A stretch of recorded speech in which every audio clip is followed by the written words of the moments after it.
রুটি আর কুন্তলার অপকর্ম সবার সামনে ফাঁস করতে কোর্টে হাজির হয় দীপা। অনুরাগের ছোঁয়া ধারাবাহিকের আগামী পর্বে আমরা দেখতে পারবো অবিনাশ ও দীপা দেখতে পায় সিসি ক্যামেরা যেখানে ছিল সব ক্যামেরা একটি হুডি পরা লোক নষ্ট করে ফেলে।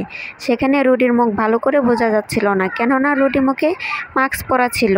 রুডি সব প্রমাণ নষ্ট করে ফেলে। অবিনাশ দীপাকে বলতে থাকে, সব ক্যামেরাই তো নষ্ট করে দিল। তখন দীপা বলে, তাহলে কি সব শেষ হয়ে গেল? আমি কি করে কৃষ্ণকে নির্দোষ প্রমাণ করব?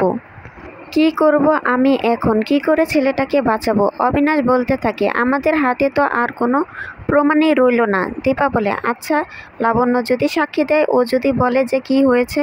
তখন অবিনাশ বলে, ও ছোট মানুষ, বাচ্চা মানুষ, আদালত যে কারো কথা শুনে বিশ্বাস করবে না।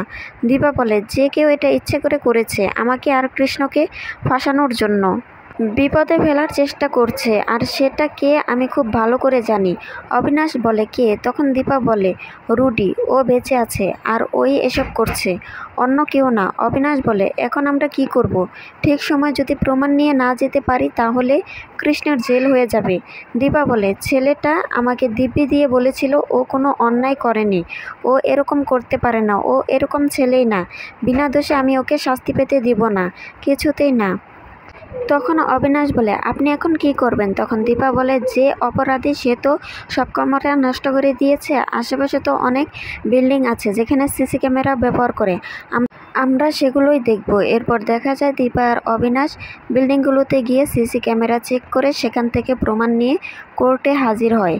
কোর্টে দীপাকে দেখে কুন্তলা ভয় পেয়ে যায়। তো বন্ধুরা, এই ছিল আজকের পর্বের আপডেট। অনুরাগের ছোঁয়া ধারাবাহিকের অগ্রিম আপডেটগুলো সবসময় সবার আগে পেতে চ্যানেলটি সাবস্ক্রাইব করে রাখবেন।